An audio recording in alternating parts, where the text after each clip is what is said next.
Hi there, everybody. Welcome to today's AOP Live session. My name is Kelly Barner. I'm the head of content and operations here at Art of Procurement.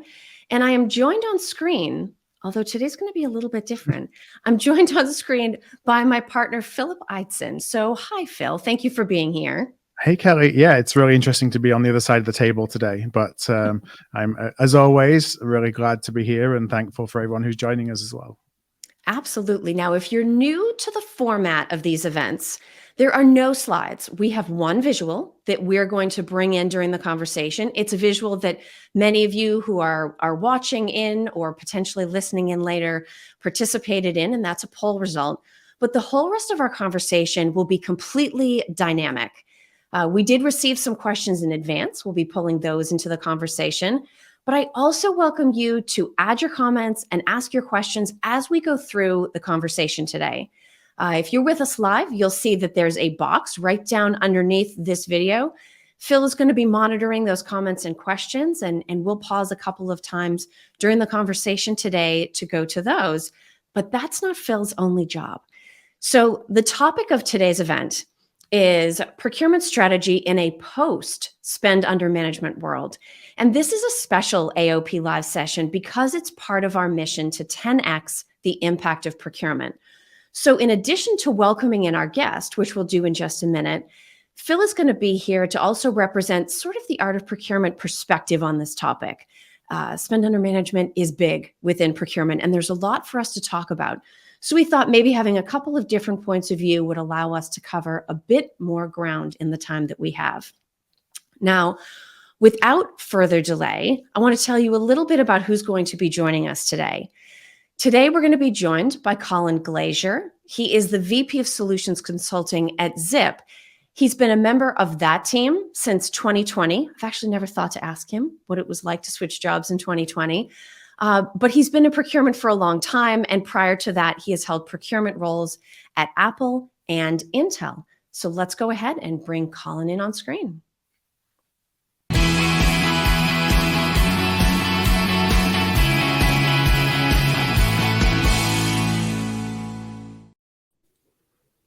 Good morning. Hi, Colin. Thank you so much for being with us. Thank you. Happy to be here. So as you heard us say in the intro, we have a major topic to take on. And so we're actually not going to delay. We've had you on other AOP Live sessions. If anybody would like to know whether you found procurement or procurement found you, people can check out some of those other sessions. But today we're going to jump right in with the $1 million question. So Colin, I'm going to start with you. What does spend under management mean? Yeah, it's a great one. Across my experience and from the things I've seen in various companies and, obviously some of the folks we've had a chance to work with at Zip, it can mean a lot of different things. But I think the overarching message for spender management is, do we have an understanding or have we run through the procurement process, all of the spend that we have? So it generally works as a percentage, or at least a dollar amount. We have X number of millions of dollars to spend under management. But really, it's a way to give sort of a reflection to the rest of the business. What percentage of the spend is actually being properly looked at or run through what you've defined as your procurement process before that money went out the door? So it's clearly not a simple idea. And I love the fact that you talk about it means different things to different people. I would even add it means different things to different people within the same company. Phil, let me pull you in here and get your perspective as a former practitioner, former consultant, and now having had many conversations with executives. How do you explain what spend under management means? Yeah, it's one of those things, isn't it? It means like everything and nothing at the same time. So it's always a difficult one because I think that we use it as a metric to suggest that we're being successful, when it comes to a transformation. But it's like we pick our own ground rules of what it should mean that paints that transformation in the greatest light possible. And so, as sure we're going to get into today, I've always been kind of challenged with spend under management. I'm challenged with it as well because, oftentimes when you set out on a journey to increase the maturity of your procurement team, you look at spend under management as a way of, as like the North Star. Yeah. But different organizations, it's one of those things that should be considered in the context of an individual organization. I often hate when everyone says, oh, we're different, we're unique. But in some cases, I think that looking at spend under management as an industry-wide metric we should all look to achieve a certain number on is really dangerous for companies. So, I'm sure that, as we go through the conversation today, we'll share a lot of kind of thinking on that and what we can do about it. But that's always driven me to think a little bit differently about what spend under management is. And it's interesting because we're actually going to start this conversation off with some data. And I will say, we're going to really challenge this concept of spend under management during today's session. If you happen to be watching, we are open to your thoughts. If anybody wants to step up and defend the importance or share their definition of spend under management, go on ahead and put that in, because organizations do use the term differently. But Colin, Zip recently did some research into this, and I thought this was interesting. So this is very recent.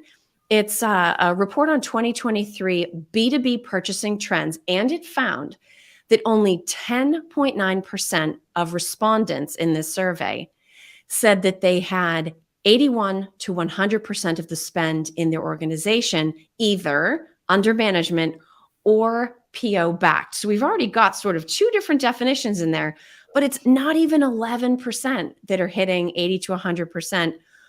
Why does the effort to manage spend, whether we're using the definition of being PO backed or something slightly different, create such a challenge for procurement teams?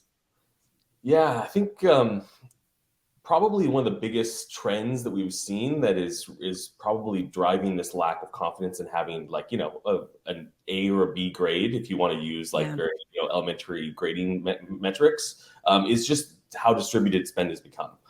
There's so many different the explosion of vendors that most customers are seeing and most procurement organizations are seeing is driving a lot of the challenges here. I think, and I think also there's just a certain amount of distributed spend tools, virtual cards.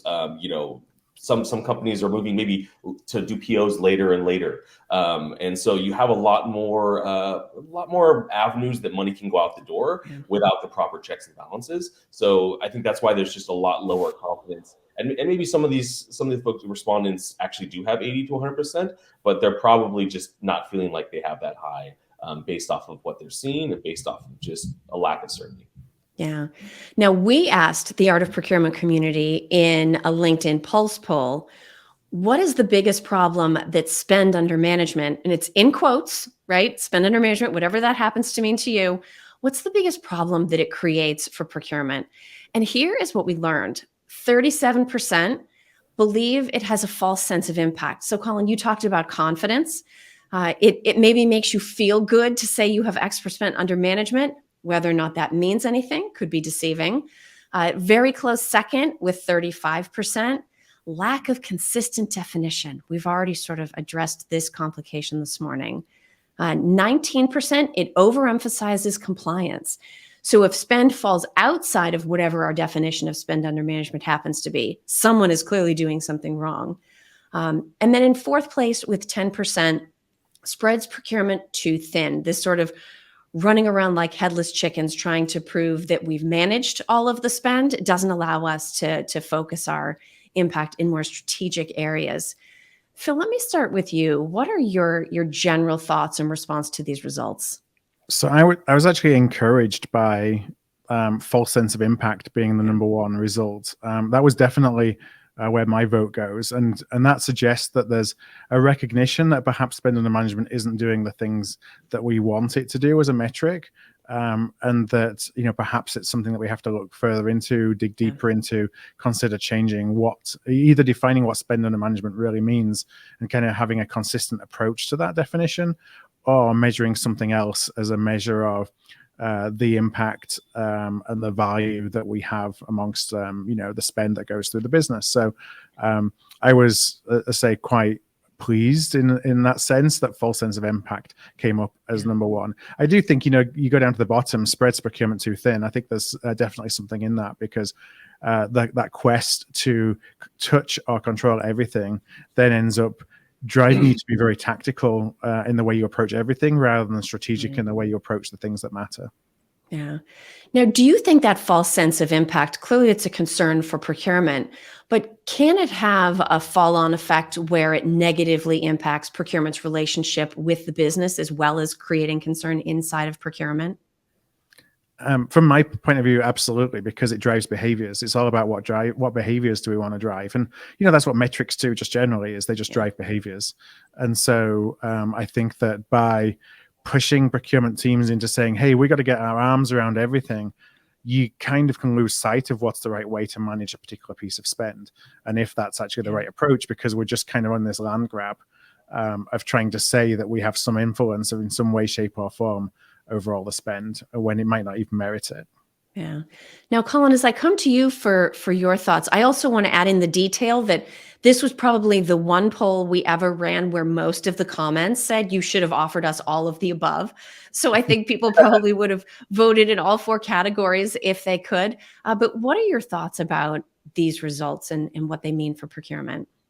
Yeah, jump back to something Philip said. I think there's a tendency for procurement to try and touch everything, and it's the key differentiator between tactical and strategic is just how much time you're going to spend on a deal. Let's say you've got several hundred, several thousand vendors. If you try and spend time with all of them, that might mean you're spending 5 minutes or 10 minutes looking at the vendor, doing some small task with them.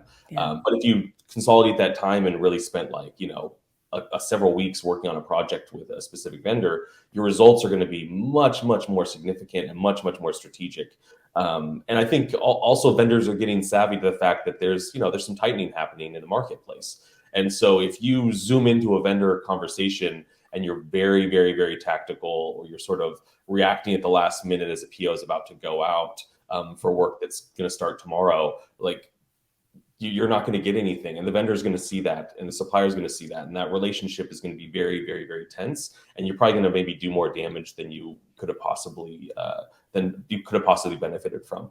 So it becomes a little bit of a like I said, a vanity metric, but it also can really drive some pretty dangerous behaviors within procurement organizations where people are just trying to run around and keep all the spend under management.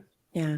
Well, I think you make a very interesting point. It's one thing to think about what sort of a picture does spend under management as a metric create about procurement internally. But I think you're right to bring in the supplier point of view. I bet you in most cases, especially with strategic accounts, you could go to a supplier and say to them, which of your clients do you think are using this spend under management metric? And I bet you they would know. That would be an interesting experiment if we were ever able to run it. In terms of other internal perspectives, Phil, before we leave this, and I'll actually pull this down so we can go back to chatting. Honestly, do you think CEOs care about spend under management? We seem unable to shake this metric, but are we as procurement imposing that on them? Do you think they truly care about what it tells them? I hesitate. I think the answer is they don't. Now there's tentacles to that answer in that saying that they don't suggest they don't care about spend, and I think they do. From our experience with CEOs, they're thinking about this not necessarily from a procurement lens, but from a business and a risk and an opportunity lens, which isn't really about. I think if you have risk averse CEOs, they are very interested to know that the way that the business is buying things is in line with the way the business should be buying things. So from that perspective, and that's maybe more of a CFO concern than a CEO concern. But I don't think that a CEO comes and looks and says, I wonder how much procurement is touching. And that should be a higher number. I just don't think it's on their radar. Yeah. Now, as we think about how operating models, how procurement fits into the organization has been changing over the last few years, Colin, one of the things that you mentioned earlier are about all of these different paths that spend can take as they go through the company, maybe even different points of origination, the goal being to bring them through one process.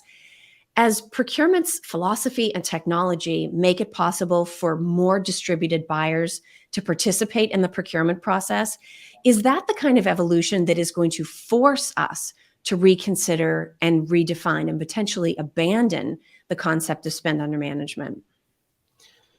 Yeah, and I think I think there is a massive opportunity here for us to change I think historically when we thought of the procurement process, we thought of, negotiating or a procurement manager, talking with the vendor and working through contract details or commercial details. And that became sort of the bar for spender management. And then maybe below that, you had like PO back spend versus non-PO back spend is sort of like the safety net to make sure that at least some people approved it and like there was some paper that went out the door before you actually cut a check. I think now we're realizing that in order to get that move away from spend under management, you really need to move to a place where there's an easy way for the business. You got to offer some value for them for following the procurement process, and you need to make the procurement process lightweight and technology or automation backed, so that not only are they following the process, but as part of following the process, they're getting an accelerated time to closing their deal.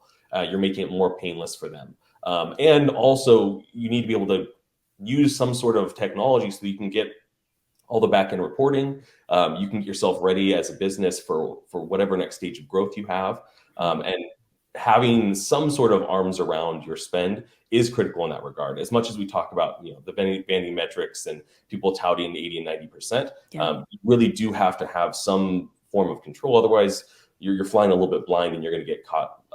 You're going to get caught unaware or unsuspecting with large checks or large bills that will affect everything in business. Yeah. And Phil, this is really where the 10X mission comes in. So we're not just saying in order to be 10X, you should abandon spend under management. We're proposing an alternative. So we're recommending procurement be able to oversee 100% of external spending, sort of as our alternative. Can you talk a little bit about what that means and what it might look like? Yeah, first of all, I think there's a lot in the language of when we talk about spend under management, and this is just a big kind of thing for me generally. When we use that word management, it suggests control, and that we're using that as a way to suggest and position, even if it's more subliminally to the business, that we're trying to control or manage something that ultimately is their spend to manage in the way that they best see fit because it's their budget. So I think taking the word manage out of the definition was really important. I think about overseeing as a way of, like, you need all these checks and these balances. I think it's one thing that is pretty clear from a risk perspective. We need to understand who is spending what, where they're spending it. Is that spend done in a way that is in line with what the business policy is, the business processes, whatever that may look like. But it's not our job to manage each individual one of those processes with an end result of the purchase for every single thing that we buy, so long as we know what's happening and where it's happening. So if we know what and where is happening, then we can start to look at where does it make sense for us to get most involved in as a procurement organization. And that's a conversation for the business with us. It's not it's not a procurement decision, and then govern around it. So it just changes it from, okay, I've got this snapshot, this picture of spend. That's what we should really be getting a better understanding of to start with, not how much have I determined that procurement is having some influence and control over. Yeah. And it's absolutely a bigger conversation that should take place with the business. In fact, if people are interested in this topic, we actually wrote a whole white paper on it. Yeah. It's right there on the page next to where you're watching the video. Do not read it now. Right now, you need to stay focused on us. We have more to talk about, but definitely download a copy of that. If you don't grab it until after today's session, it's on the Art of Procurement website as well. But Phil, one of the distinctions that you made there is managing versus influencing. And I think the language is important. Are we in a place where we can talk about some options for what influencing spend might mean?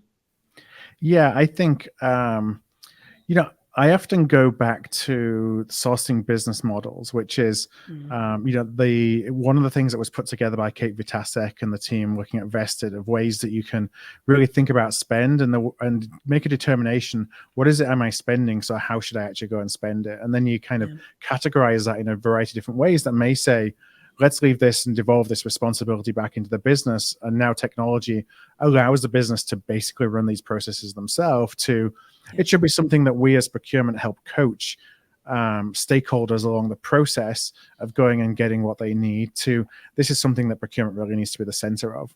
And so I think that all those are different ways that we can influence or oversee spend, even if in my mind, understanding spend and making a decision or having a process that drives you to procurement doesn't get involved at all is still overseeing spend. And when we talk about spend under management, that wouldn't really class as being under management, because we're really, again, looking at what are we actually, we feel like we have to have our fingers kind of on every single part of the process for us to have any control in something. Yeah. Now, Colin, I want to ask you the same question in a different way. We can talk about influencing versus management, management versus oversight. But I think what we're really coming down to is, what is procurement's relationship with the spend? In some cases, you'll hear category managers maybe say, my spend, my supplier. It's not procurement's money, as much as we try to manage it responsibly as though it were our own checkbook at home. But can you talk about some of the different types of relationships that you've seen procurement teams have with the spend, where they view it as maybe something where they're a shepherd, or helping be a gatekeeper, or facilitating the process of this spending, versus a slightly more command and control relationship where that, nope, we have to make sure every penny only goes out the door for the right reason. What are some of those different types of relationships, and how does it maybe play into how procurement works with the business? Great question. I was sort of laughing, smiling to myself, just thinking about, times when I've heard, and I've even been guilty of this myself, of saying like, manage this much spend. At the end of the day, as procurement, we're an internal customer service. We are helping the business and cross-functional stakeholders accomplish their goals. It's not really our spend. We manage it in the sense, the capital and management of procurement.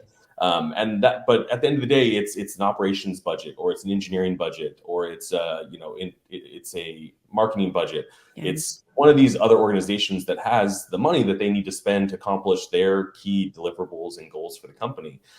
You're just trying to help them steward that money and spend it in a responsible and an effective way to get the most bang for the buck. And so at the end of the day, you're really trying to help them accomplish those goals. And so you need to be talking with those cross-functional stakeholders and understanding what their actual goals are. Is it time? Is it speed? Is it, is it a volume? They're about to increase their volume significantly. They need to get better volume pricing. And then are they having, quality issues? Are they having other, relationship problems with the supplier? You need to understand all those things to really help them deliver on it. So you're really not, it's not your spend. It's the company's spend. It's your stakeholder spend. But I think also, even more so, the spend under management phraseology, sort of says that, it's under your management, which also seems like a little bit of, it sort of drives that ownership mentality, which is good. And you probably want that as a procurement leader. But at the same time, you also really want to, it's almost like you want it to be more process-driven spend rather than spend under management. You want them to drive them through the process, and you want that to be so seamless that it almost doesn't seem like they went through the process. You want them to feel like that aspect of, whatever we're calling this new, whatever we're calling spend under management or whatever else, we want to make sure that the spend is going through the right avenues, and we want that to feel extremely smooth and helpful to the business. And if we can accomplish that, everyone is getting what they want out of the deal. And that means you're going to have a lot of positive feedback and a lot of great results internally. I just want to jump in on that, Colin, as well. That user experience is so important, because I think I want to highlight something you said there around, you want the stakeholders to not even realize they're going through a process, because that's where they feel as though they're being told what to do. You want the guardrails to be built in behind the scenes, so it's going to stop them from going and doing things which the business doesn't believe that they should be doing. But you don't really want to feel as though that's being controlling and not giving them any autonomy or decision making authority or whatever. Just swapping a technology to control them versus a procurement person throwing a process at them or a policy at them. So that UX is critically important. Yep. And a lot of times historically, and this was the case, it had been for me multiple times in my careers, the only way to stop someone from doing something is you send an email saying, wait, stop, don't do that. Yeah. And so you're the human brakes to, spend that's gone rogue or that's about to go rogue. Yeah. So there's no, system that can do that. Once you move it to system driven or to something that's process driven, you don't have to be the bad guy anymore. You can be actually the person they come to help fix the roadblock roadblock that maybe the automation or the tool gave them as the red flag. Yeah, you think about how many times you have to go and put a report together for the CFO on people who are going and doing things that you don't think that they should do. And then you're definitely the bad guy when the CFO then starts sending nasty grams to all of your stakeholders, telling them that, somebody in procurement has been telling tales on you. Yeah. Nobody wants to be in those shoes. It's one of those things that only makes your job that much harder than going forward, because now you're the person that tattled on them. Yeah. Well, Phil, let's pause here because I am watching these questions rack up. We've clearly hit on a topic where people have a lot to say and ask. So let me hand off to you for a minute to go through a few of the questions that have come in. So I'm going to start with more of a statement or a comment, but Colin, I'm interested in your perspective on this. Teja says, how about creating a policy framework that allows folks to self-serve while still complying with an approved procurement process and position procurement as the oversight and governance organization? Yeah, I love this idea.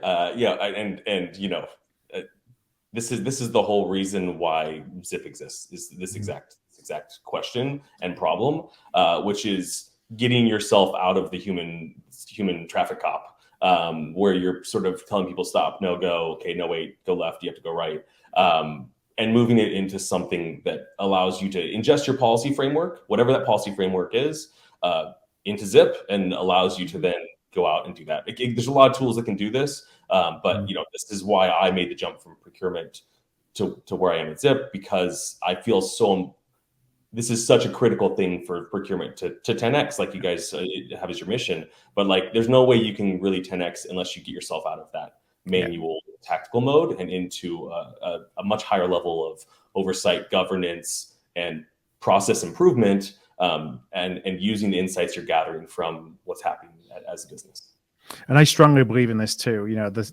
So we've been beating on the self-serve drum for a number of years because I think it's critical. It's what the business wants, and it gets procurement out of a lot of weeds. It still gives us that oversight, as we talked about before. Strategic work isn't necessarily just in the categories that have the biggest spend. And so the more that we can do to try and, move off the things so we have the ability to actually do discovery work internally to understand where the most important, most impactful projects are. The more that we can do that through allowing self-serve, it's kind of a win-win both for stakeholders and procurement, I think. Sorry, go ahead, Colin. Also, just to jump in, I think also once you start getting people going through a self-serve tool, you also start to get a lot of data, which is really what, like, when people are asking about spend under management in senior executive roles, they're not really asking because they care about the percentage. It's just the closest shadow approximation they can get for how the business is doing procurement-wise. If you can actually get a self-serve tool stood up, you're going to get a load of data that you can then go slice and dice and actually get some real actionable insights that are going to help you improve your process, improve your business, and really get a lot of efficiencies. And it's interesting you say that, as I bring a question over from James. James says, do you find some of the main motivations of spend under management is to uncover visibility to spend as kind of the first step in that process? Yeah, spot on. James hit the nail on the head. But yeah, you unless you know what's happening, you can't start to think of ways to optimize it or improve it. Now, maybe we think about spend under management as being the way to do that, as opposed to spend visibility, and spend, and still that oversight, overseeing the spend is still a way to achieve the same result, I think. So we don't need to necessarily term it spend under management. Yeah. And I think so many procurement folks have spent so much of their career trying to get data on spend under management and failed. So they've kind of given up the hope of this actual data search. Yeah. So they're okay with just spend under management as the best thing that's around.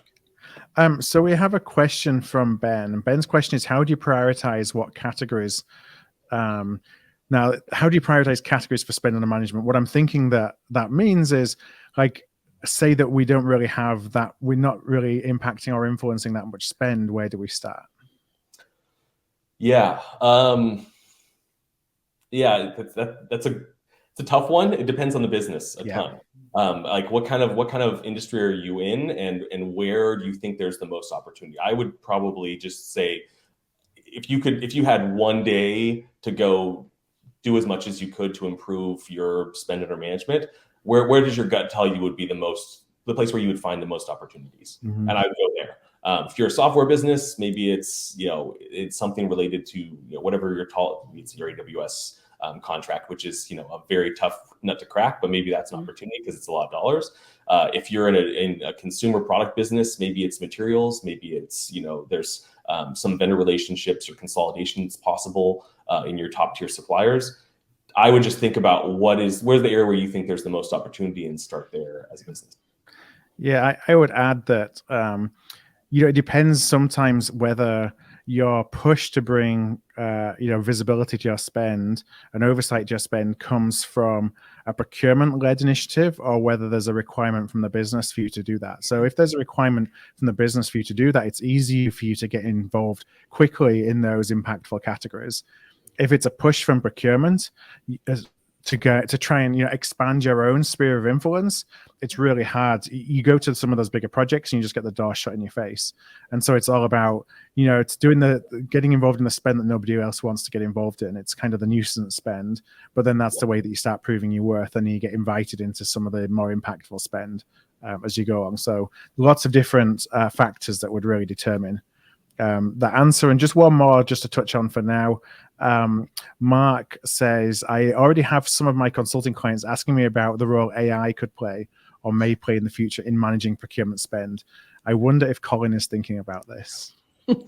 Oh yeah. ChatGPT is a close friend. I think and it's amazing technology. It's still pretty nascent, and I think you have a hard time really entrusting something as critical to business's procurement process to AI now, because I think we've all gotten our wild curveball wild answers from ChatGPT. You're like, you're pretty far off there. So I think we're a little ways away from being able to embed it into like an enterprise app or into a business critical process like procurement. But I think there's definitely some areas where you'll start to see it leveraged and around the fringes and around some of the small areas where it can help. Can't talk about roadmap, but I'd say it's definitely something that we're thinking about. Yeah, I think about, maybe one of the initial use cases is more in just querying large pools of data. I think one of the things, because I look at that on the sales side within CRM. So CRM, the customer relationship management tool that we use now has the ability, you have all this data that's kind of sitting in a database. And typically you have to go and run all kinds of queries. You might not know what the right queries are to run. And you don't really get to use the full extent of the data. Well, now you can start thinking, and I've been testing this and it works 20% of the time and it doesn't work 80% of the time. So I don't think it's ready for prime time yet. But you can see this world where all this data exists and you're using prompts like ChatGPT to query your data to give you answers on very specific things that you may not ordinarily be able to uncover. Now, you can start going further down the line in how does all these things start talking to each other? And I think that's a way that we're heading. But for now, to me, it's just more of an area of interest to watch and observe, as opposed to something that I think we'll start seeing embedded into a lot of tools yet. Yeah, and like you said, you can see it for a lot of recommendation engine type work, where it's pull data and give you recommendation, but you still really need that human element to like look at it and say, yeah, that's right, no, that's wrong. And I think that's going to be the way for a while. But super excited. I mean, it's a wild time. Yeah, and so I'd say thanks for the questions. For everyone who has submitted so far, please do keep them coming. I think we may have some more on their way, but Kelly, back to you. Sure. And I do think Mark might be onto something. We might be able to clear up all of these compliance issues if people were able to submit requisitions in the style of Monty Python. I actually think there's a lot of benefit that it hasn't been explored here. So Mark, you may really be onto something. And actually, I want to go back to Ben's thoughts. So Ben asked about prioritizing categories for spend under management. I actually think Ben may have been ahead of himself in terms of what we're going to talk about next, which is figuring out what type of role procurement plays and what level of responsibility we have per category of spend. So Colin, let's assume we're talking to somebody who has a relatively traditional spend under management type of model, and they're trying to migrate to something that's more like this oversight of external spending that we've been talking about in the 10X model. Procurement doesn't have to flip a switch and go from, all spend being looked at in terms of spend under management to something a little bit more influence-based or oversight-based. How might you start the conversation with procurement for them to continue internally around which categories of spend should make this transition from traditional spend under management to oversight and influence first? Yeah. Again, I'd also caveat it varies business to Yeah. business, but I'd say at a high level, every business has their tail spend, which is probably the first area where you know it's there. You're probably not spending much time on it, or you're spending minimal time on it, or you occasionally get grabbed for one or two items over there that somebody's concerned about cost. Or you've got a very cost sensitive senior leader in the organization that Yeah. just wants you to do what you do for their big spend with this little project that they have. I would say, generally speaking, you need to put up some guardrails, and you need to think differently. You need to think very differently about that spend than you do the core business. You almost need to kind of deconstruct how you approach any sort of spend at those more tail ends. What you're looking for more there is you want to empower managers and business leaders within the organization to have a little bit of their own ownership of the process. You're going to distribute a little bit. You maybe want to look at it and gather it and see sort of what's happening there, and do look backs on the spend that's happening in those tail spend areas. But you actually really want to push the organization to sort of help think about it from their own perspective, own their own budgets in a way that's a little bit more proactive. And I think also you also need to really come up with a plan and go out to those organizations and start pitching this idea early, get them excited about what it can do for their business, and really make a collaborative effort. It's interesting because we've talked about data and we've talked about visibility. And just recently, we shared a podcast on Art of Procurement that looked at, most people know it as Moneyball, but it's actually called Sabermetrics, right? Where you're using all of this data to help baseball teams and players play better. That's my 10-second explanation. But the more data you have, the better of a job you can do managing any process from procurement to baseball. Do you think, Colin, when we improve the process, when we improve usability, are we in some ways bringing more spend under management or under oversight by simply making the process easier for people to go through so that we can see it happening and then step in and try to find an appropriate way to respond? Exactly.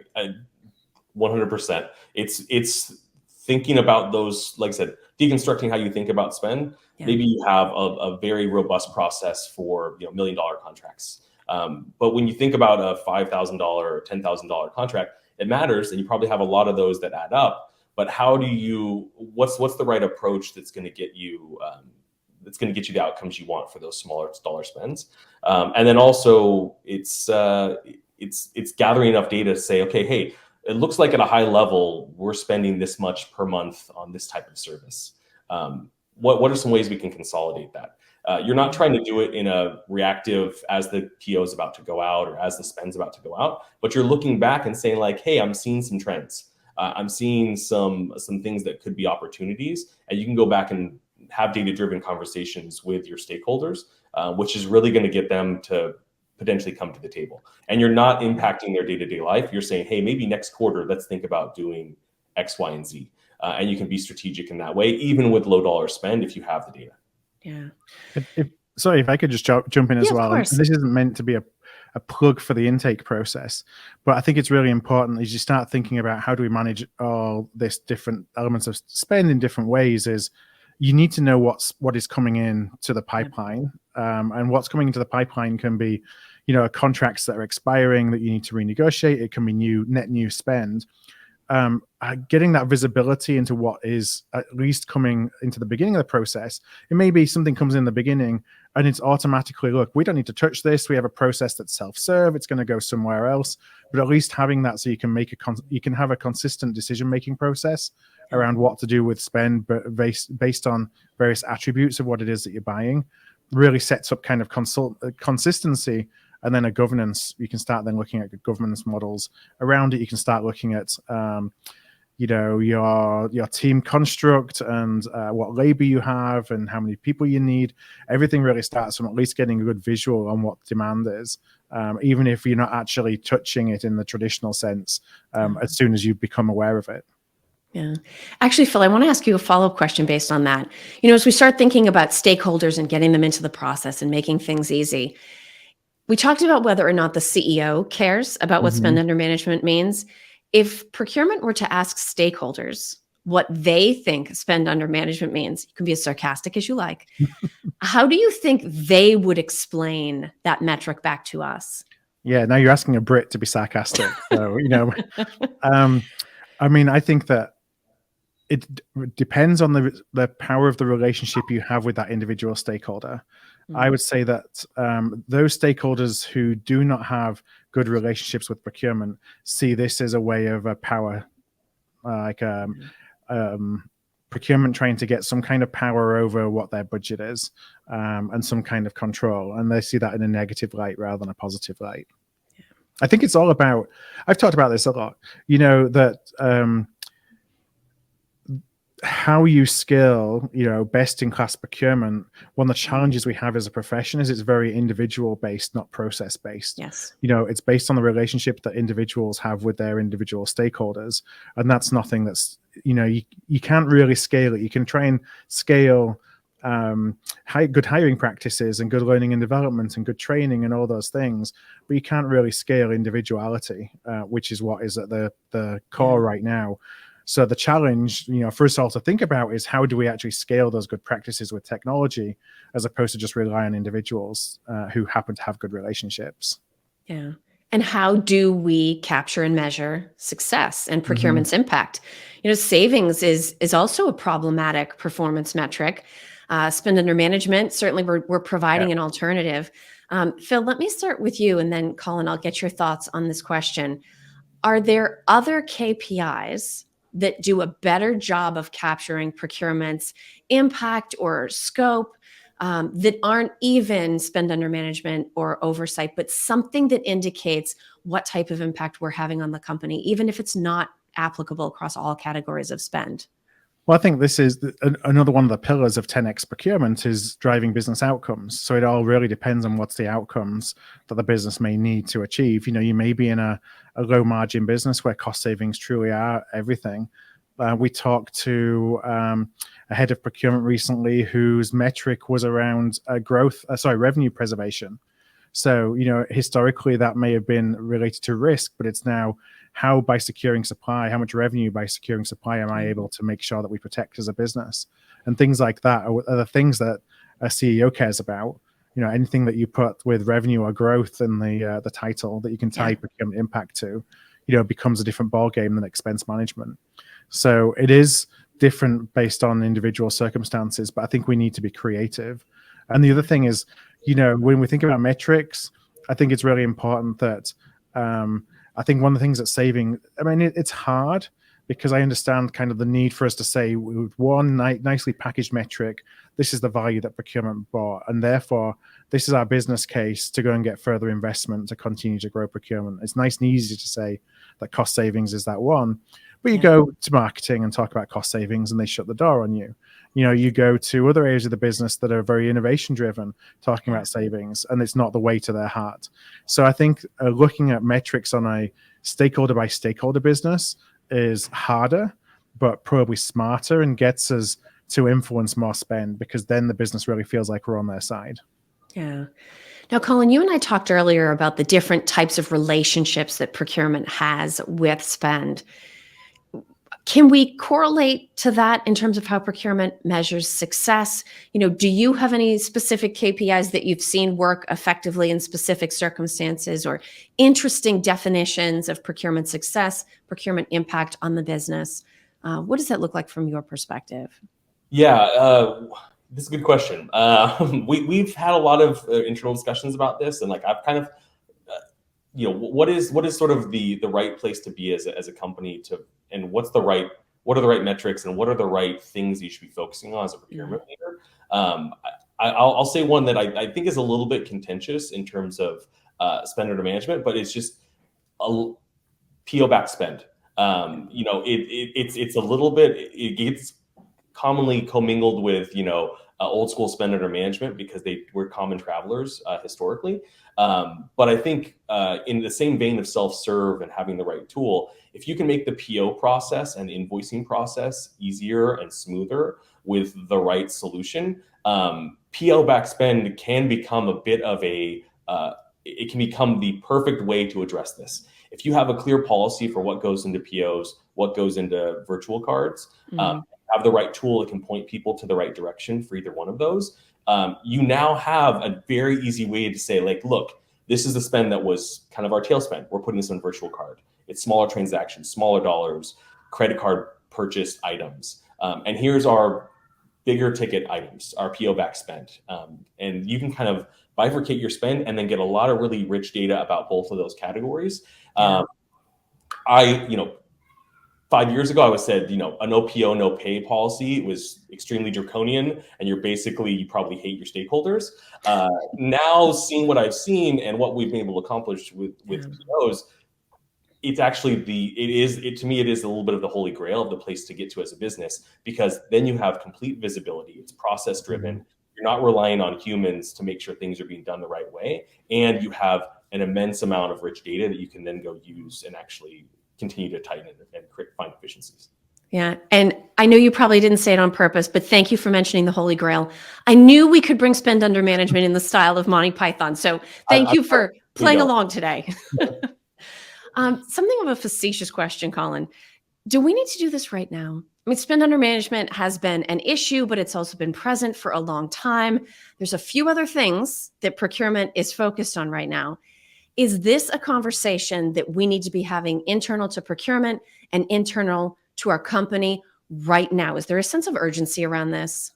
I think absolutely. I think over the last 6 to 12 months, the level of focus here has gone through the roof. And I think you can always delay doing this as a business. I mean, you can sort of delay the procurement, dipping your toes into procurement as you're growing, or you can not focus on this. But if you do it, you're just delaying pain. If you're not making an effort to get your arms around spend under management, you're hiding potential problems, and they're going to jump out and catch you later. So I would say it is highly urgent. Obviously, there's equally important things. This is not going to be your only priority, but I think investing in this and making efforts to improve how your business controls their spend is kind of the foundational work that any procurement leader has to be worried about. Yeah. So Phil, let me do two things then, because I want to get your thoughts around urgency. So maybe you can ask yourself that question in your mind, but then I'm going to let you keep the floor, because I can see we've had some more questions and thoughts come in. So if you want to start by adding to Colin's thoughts around urgency, and then maybe address a couple of these questions based on what we have time for. Yeah, so I do have an opinion on urgency for sure. So, I think about the last 3 or 4 years, the roller coaster that we've all been on, and the elevated role that procurement had, just because, our standard kind of value proposition to an organization is save money and secure supply. And that was needed. Now, what we are starting to see, and what we feared in a lot of organizations would happen, if that's all you focused on during these times, then actually once the need for securing supply and saving money so much kind of dissipated, that procurement would be put back in the box, put back on the shelf, and awaiting the next time in the business cycle when those things are required. And we're starting to see in some businesses that focus is starting to turn back to growth and revenue, that perhaps we've kind of reached this bottoming out, and that procurement may not be part of that process going forward. So I think it's really important at this point to be, while we still have that that exposure, to be starting to talk in frames of not management but oversight. How can we help with our oversight of spend going forward, you achieve the business outcomes that you're wanting to drive, and kind of reframing the conversation around what it is that we're here to do. So for those reasons, I think it's really important that we should always be looking for different angles to position what we do in a different way and connect what we do to what the business needs. And this is kind of a driver, for me at least, as part of that conversation. We do have a couple of just questions that came in. And so I'm going to pose this one from Cindy, and forgive me for looking off screen while I read this, because I didn't have enough word count to bring this up based on the question, but I wanted to read it all. Cindy said, what are the thoughts about overcoming the need to have statement of work signed and appropriately created if we move more options to the business, go back to that self-serve model. Many of our services require a signed SOW in addition to the PO. This has been a struggle as we envisage moving more tail spend to the business. If they generate and sign, we use the opportunity for central repository. Mm-hmm. So any thoughts, Colin, on how we're thinking about the contractual side of ultimately moving things to more of a self-serve model? Yeah, it's actually a topic kind of near and dear to my heart, but SOWs, can be a massive lift, and it's a huge pain for the legal team as well. You're bringing them in, you're taking a lot of time with them. Usually these are you can kind of haggle over a lot of things in SOW because it's kind of all commercial terms and it's a lot of things that you can move around. I'd say my one tip here is if you have a lot of repeat SOWs with the same vendor, look into a master SOW. Talk to your legal team about it. It's an amazing tool. Did this several times in my career, and it was a lifesaver. Got us out of quarterly SOW negotiations, and we negotiated a long-term master SOW, and it was sort of set and forget it. We just had to do a quick glance at the duration and a couple other key variables, and then once we were aligned on those, pop them into a new addendum to the master SOW, and you're ready to go for another 3-6 months. So I think that would be it. I think also talk to the business about the suppliers that they're using. Can you move some of the SOW terms into a long-term agreement and not be so SOW driven? But outside of those two things, those are probably the two tips I would give. It's definitely a risk when you empower the business. You're kind of potentially creating some contractual risks. So figure out ways to partner with your legal team and what options you have there. Yeah, and there's a couple of things that came to mind for me. I'm very, the small tail spend where you can move as many of those SOW terms into POs and to PO terms. So that at least if you have a no PO, no pay policy, you can at least have yourself covered from that perspective. The other thing is that, technology, there's different technologies in whether it's add-ons to sourcing technology, whether it's in contract lifecycle management technologies, or there's some standalone as well that are really allowing stakeholders to build an SOW by just answering a few questions. So you have it kind of templated where a system would ask you, is this present? Is that present? Something else, some basic questions that it then pulls in the right terms to an SOW, so that it's not something that really needs a lot of a heavy touch from a procurement or a legal perspective. Now, there's always the risk of pushback and then going down the redlining. So you kind of need some policy around levels of acceptability. But when we go back to AI, the question we had on AI earlier, I think AI is going to have a big impact in contract negotiations like this around kind of boundaries of acceptability. So that's another way to look at it as well.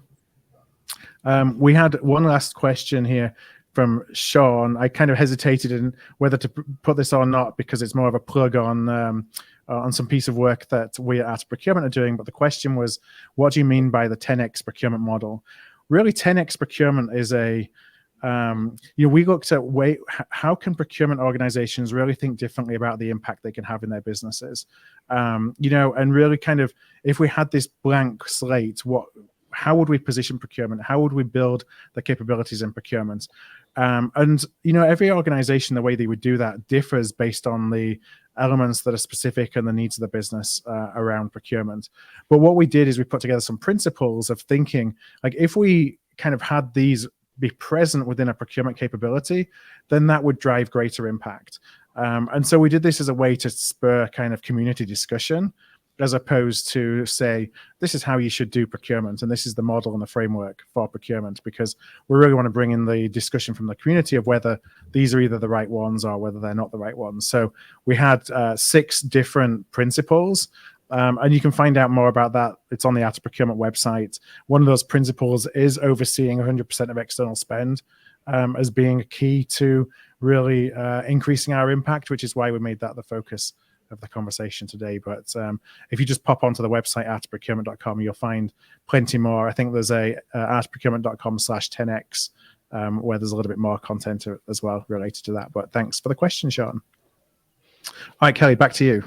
Sure. And to follow on that thought, of course, one last reminder, not that your time runs out when this event is over, but we have the 10X paper specifically on the key principle around oversight of 100% of external spend right here within your view. So grab that while you're still here.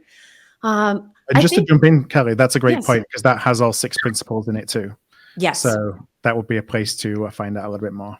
So start there, and then you can move back to all 10. And there are more papers coming, so there will be opportunities to be a part of the conversation on helping us build those out. But as we approach time, Colin, I want to thank you for being here today. Thank you for sharing your point of view. Phil, thank you for being here. You were an excellent guest. We'll probably have you back again sometime. We're running these events all the time in different formats, both sort of this AOP live industry deep dives, as well as longer format virtual events. You can learn more about all of those at artofprocurement.com/calendar. We are constantly running new events. One last reminder, download the white paper if you haven't already. And of course, if you have any additional follow-up questions, reach out to us, reach out to Art of Procurement, reach out to Colin. We're more than glad to have these conversations. So thank you so much to everybody for joining today. Thank you, Colin. Thank you, Phil. Thank you, everyone who asked questions. We look forward to having you join us at our next Art of Procurement event. Thank you both. Always a pleasure.